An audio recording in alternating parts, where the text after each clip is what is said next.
Pendeta Yusuf Manupulu bingung, narasumbernya dicakar penelpon Katolik.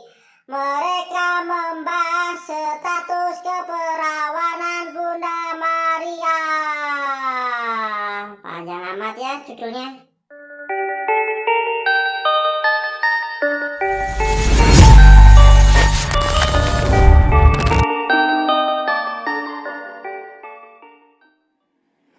Assalamualaikum warahmatullahi wabarakatuh.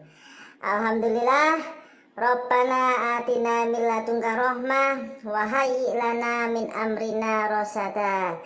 Alhamdulillah, berjumpa lagi dengan Joko Waras.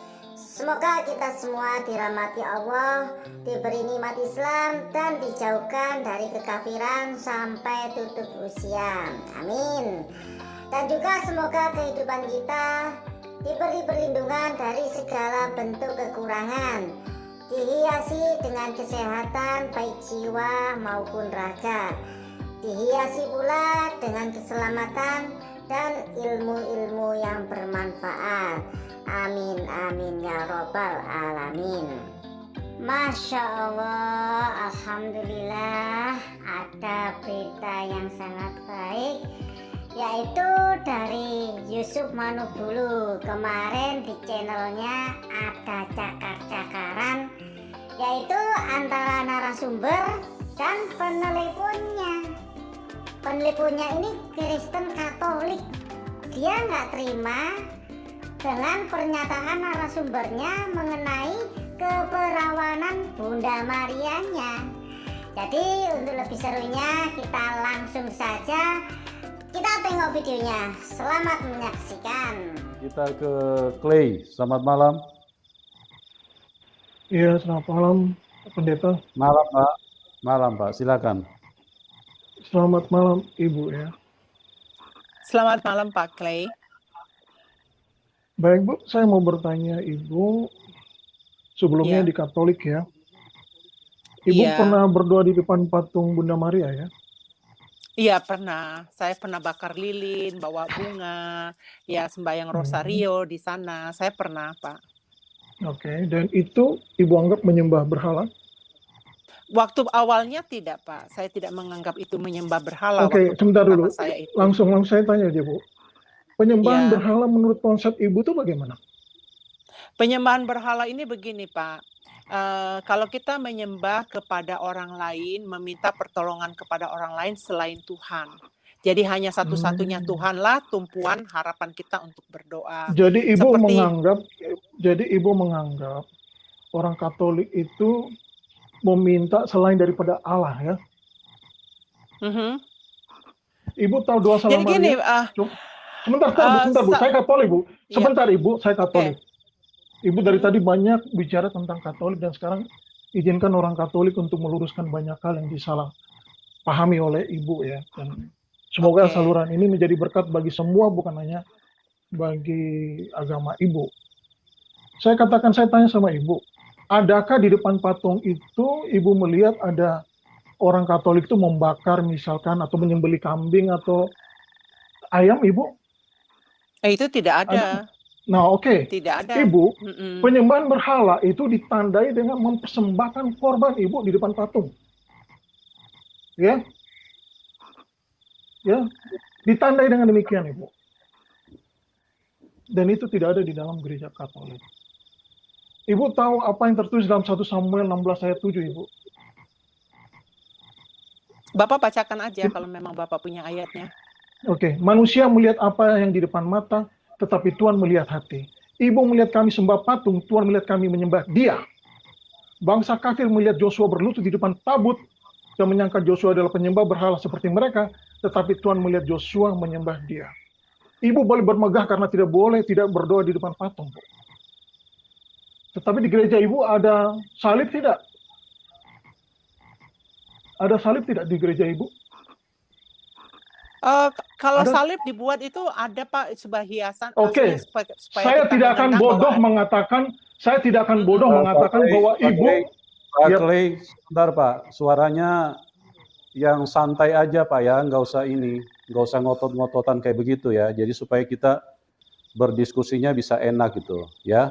Jadi kalau narasumber lagi menjawab, Anda tolong hargai, tolong diam dulu sampai beliau selesai menjawab, baru Anda memberikan tanggapan gitu. Jadi supaya diskusinya juga enak ya. Baik, Oke, saya silakan. jelaskan dulu ya. Saya tidak akan bodoh dan menuduh ibu sedang menyembah kayu, Bu. Ya. Karena saya tahu ibu tidak menyembah kayu. Saya tahu, saya melihat di depan mata, tapi Tuhan melihat hati ibu. Kami umat Katolik bukan orang bodoh yang tidak bisa membedakan antara Tuhan dan patung, Ibu. Bagi kita, penyembahan berhala itu adalah barang siapa mencintai sesuatu lebih dari dia mencintai Allah. Apapun cinta itu merupakan seorang penyembah berhala.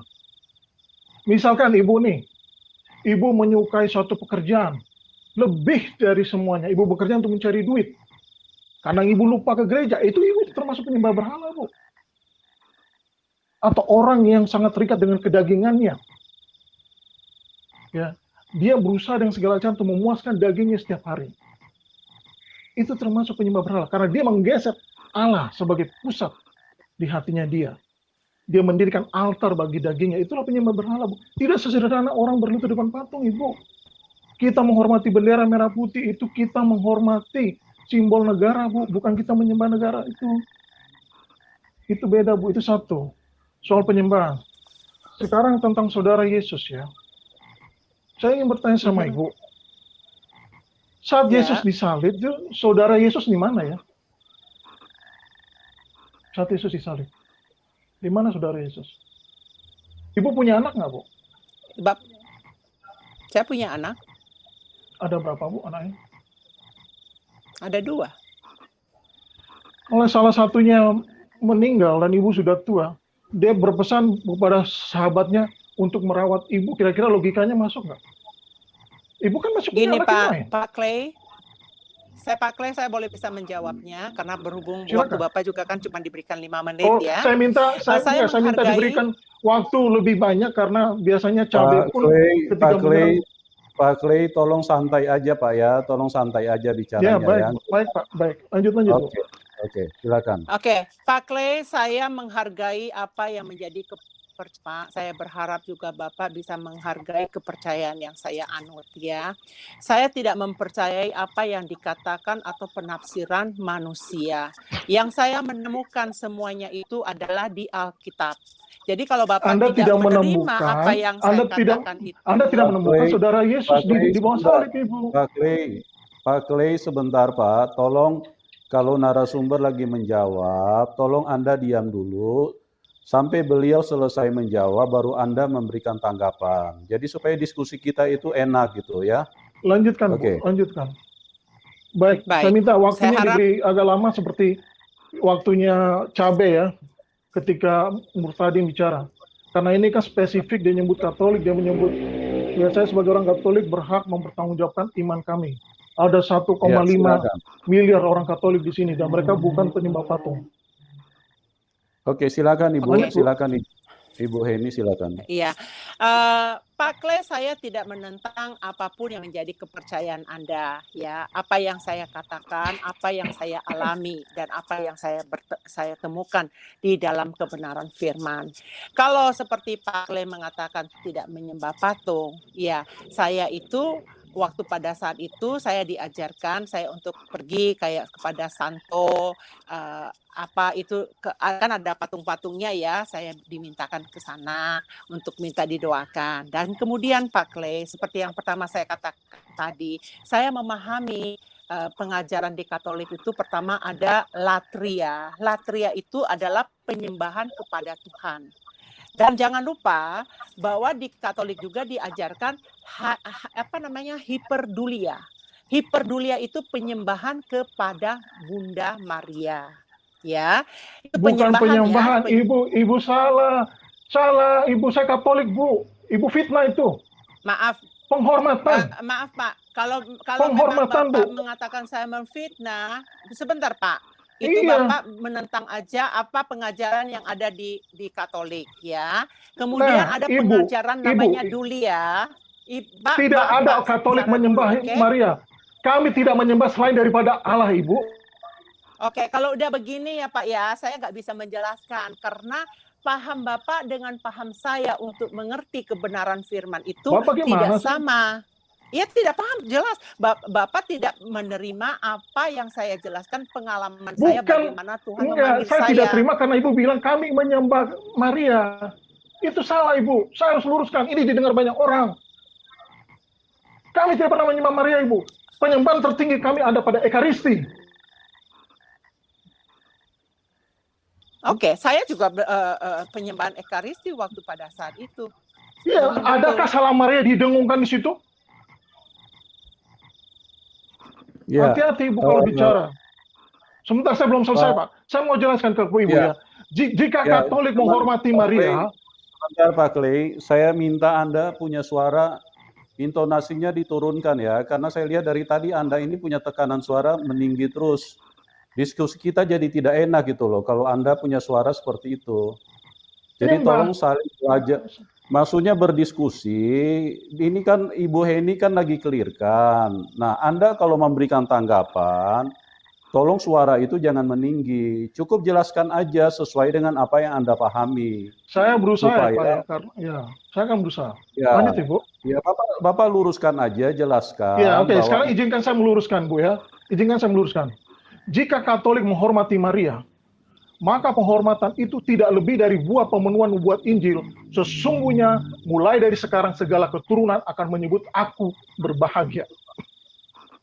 Dan dari semua penghormatan yang diberikan oleh gereja Katolik kepada Maria, tidak ada yang bisa menandingi penghormatan yang Tuhan berikan kepada Maria dengan memilih ia sebagai bundanya. Ketika Yesus wafat, apa pesannya kepada muridnya? Inilah ibumu. Ibu, Bunda Maria itu adalah perawan, Bu. Ya. Perawan sebelum dan sesudah melahirkan. Itu nubuat. Ada dalam kitab Yesaya. Anak darah mengandung dan melahirkan. Mengandung perawan, melahirkan perawan. Ibu, saya punya channel Clay, saya baru buat. Ibu boleh cek ya. Ada satu mujizat yang Tuhan tunjukkan di dalam kain kafan. Ya. Di dalam kain kafan itu Tuhan tunjukkan bagaimana kelahiran Tuhan Yesus yang ajaib melalui seorang perawan. Silakan Ibu lihat di channel Clay, kain kafan Yesus membuktikan kelahiran Tuhan yang ajaib melalui seorang perawan. Sekarang begini Ibu, kalau Ibu punya anak seorang virgin dan semua kampung bilang dia tidak virgin, Ibu akan sakit hati Ibu. Demikian pula dengan Yesus. Ketika Bunda Maria didatangi oleh malaikat Gabriel yang menyatakan bahwa engkau akan mengandung dan melahirkan seorang anak, Bunda Maria kan dalam statusnya sudah bertunangan dengan Santo Yusuf. Artinya kan dia sudah akan menikah. Mengapa dia harus heran dan bertanya, loh bagaimana itu mungkin terjadi? Oh nah, ya pasti terjadi karena dia sudah menikah kan. Kalau Bunda Maria berkata begitu, artinya dia adalah seorang nazir. Sama seperti para nabi yang lain. Nazir. Dia seorang nazar. Dia mempersembahkan keperawanannya untuk Tuhan. Bunda Maria tidak pernah bersetubuh dengan Santo Yusuf. Dan tidak pernah melahirkan anak-anak. Selain daripada Yesus. Terbukti ketika Yesus wafat di salib. Tidak ada satupun adik Yesus. Terbukti ketika di bait Allah. Yesus hilang 3 hari. Bagaimana bisa Bapak dan Ibu meninggalkan rumah, membiarkan yang lainnya sendirian di rumah?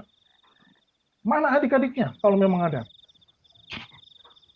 Kalau disebut saudara-saudara Yesus, Baik, Yesus Pak juga Clay, bicara pada... Pak Clay, maaf Sebentar, ya. saya selesaikan. Pak Clay, maaf. Saya selesaikan dulu. Saya mau menjawab ini. Maaf. Saya akan cut ini. Saya akan mengatakan ke Pak Clay begini aja. Pak Clay, silakan. Saya menghargai kalau Pak Clay masih mengatakan bahwa Maria itu adalah Bunda Suci, dia perawan sampai seumur hidup. Bukan itu saya mengatakan, Bu, itu ada di dalam Injil. Saya juga, itu ada dalam Injil. Maaf Pak Clay, saya jangan berspekulasi, Ibu. Untuk mengeluarkan Anda, karena saya hanya mau kasih tahu ke Pak Clay, bacalah Matius 13 ayat 55 sampai 56. Baca Lukas 2 ayat 7, ya. Kemudian baca Matius 1 ayat 18. Itu bukan saya yang mengatakan Pak Clay. Saya berbicara atas kebenaran firman Tuhan. Dan saya tahu bagaimana kejadian. Jadi kalau saya mempercayai firman Tuhan ini menurut apa yang Roh Kudus bukakan kepada saya, maaf Pak Clay, saya tidak sepaham dengan Anda. Ya, walaupun orang, kalau Anda mengatakan bahwa saya kayak menghina atau mengatakan itu maaf, itu buat saya tidak mau lagi, karena saya hanya mau menyembah kepada Allah yang benar. Saya tidak perlu pakai perantara. Karena apa yang diajarkan Tuhan Yesus kepada saya, berdoalah seperti ini. Bapa kami yang ada di surga. Jadi apa yang diajarkan doa Bapa kami itu yang saya pegang. Saya tidak memegang penafsiran-penafsiran selain di dalam Alkitab. Kebenaran yang ada di Alkitab ini, saya tidak mau percaya. Jadi tolong Pak Clay juga menghargai iman saya. Saya juga menghargai iman Pak Clay. Silakan, kalau Anda mengatakan bahwa itu mau membenarkan diri, silakan. Saya tidak bisa mempersalahkan juga Anda, karena itulah paham yang kamu terima. Kalau saya menerima paham yang baru yang Tuhan berikan, saya mempercayai Alkitab ini dari kitab Kejadian awal sampai akhir, itulah petunjuk yang Tuhan berikan kepada saya, kompas kehidupan yang harus saya pegang. Kalau Bapak tahu bahwa di kitab Kejadian sampai Wahyu, tokoh utama yang dibicarakan di dalam Alkitab ini ada siapa? Yaitu hanya Yesus Kristus Tuhan. Jadi marilah kita meninggalkan azas-azas yang lama, doktrin-doktrin yang lama, baca Alkitab. Kalau Pak Clay memang merasa marah kepada saya, maafkan saya. Saya dari Amerika, saya minta maaf kepada Pak Clay. Saya bisa memahami. Mungkin Pak Clay coba lembutkan hatinya. Seperti saya katakan tadi di Hosea 4. Umatku binasa karena kurang berpengetahuan firman. Karena orang itu menolak untuk dididik secara Alkitab. Nah, sekarang apa ayat yang tadi saya katakan di Matius 1 ayat 8? Sebelum Maria hidup suami istri, sebelum Yusuf hidup suami istri. Dan kalau di Matius 13 itu dikasih tahu siapa nama-nama anak lain, saudara Yesus, kelahiran itu, maaf, itulah pengertian saya. Maaf Pak Clay, di sini kita jangan beradu gotot. Aku menghargai Pak Clay. Kalau punya paham yang berbeda dengan saya, Pak Clay juga harus menghargai apa pendapat saya menurut iman saya. Saya tidak mau menjelekkan. Maaf umat Katolik dimanapun Anda berada. Saya minta maaf atas nama Henny Wong. Saya minta maaf kepada kalian semua. Saya tidak mau menyakiti hati kalian. Tetapi saya mau mengajak kalian saudara-saudaraku. Kalian adalah umat pilihan Allah. Kalian adalah juga umat rajani Allah. Bagaimana Anda mempelajari itu? Dengan cara membaca firman. Jangan percaya dengan mulut saya. Jangan percaya dengan omongan saya. Jangan, percaya aja pada Alkitab. Buka Alkitab. Di Alkitab nanti Anda menemukan. Kalau Anda mengetahui rahasia ini, akan Anda mendapatkan jawaban. Begitu aja Pak Clay. Maaf, saya tidak mau berargumentasi lagi dengan Anda. Silakan. Ya, saya penutup. Sekarang saya penutup. Ya, Yesus mengajarkan kepada kita doa Bapa kami itu betul. Tetapi ketika dia di ujung ajal, dia memberikan satu wasiat. Inilah ibumu. Ya, inilah ibumu. Ya, dan sudah jelas kesaksian Injil menyatakan dia adalah perawan. Tadi saya sudah katakan, saya tantang ibu, lihat saya punya ini channel, saya kasih bukti bahwa Yesus lahir dari kain kafan. Yesus membuktikan kelahiran Tuhan yang ajaib melalui seorang perawan, itu tertera di kain kafan, Ibu. Ya. Kita harus menghormati orang sebagaimana dia patut dihormati. Ketika dia seorang nazir, dia sudah mempersembahkan kemurniannya, keperawanannya dia untuk Tuhan, dan ibu menyangkal itu. Ibu, ingat kata Yesus. Yesus menyebut, ini ibumu. Ibu tidak sedang menghormati Bunda Maria, Ibu. Ya, itu saja dari saya sih. Oke, itu aja. Terima kasih Pak Clay. Terima Tuhan kasih. berkati. Terima kasih Pak. Tuhan berkati. Alhamdulillah, saya rasa cukup sekian video saya kali ini. Oh ya, seperti biasanya, avatar ini bukanlah avatar yang menggambarkan Nabi Isa atau Yesus. Ini hanyalah avatar bule berjenggot, berambut kuning, dan berkumis. bukan Nabi Isa atau Yesus. Karena saya sebagai umat Islam sangatlah haram membuat gambar, avatar, ataupun karikatur dengan dimaksudkan sebagai Nabi, baik itu Nabi Isa, Nabi Muhammad, ataupun nabi-nabi yang lain. Jika ada kebenaran itu datangnya dari Allah, jika ada kesalahan itu mutlak dari saya pribadi. Kurang lebih mohon maaf sebesar-besarnya, dan hanya kepada Allah kita mohon ampunan. Taqabbalallahu minna wa minkum, taqabbal ya karim. Wassalamualaikum warahmatullahi wabarakatuh.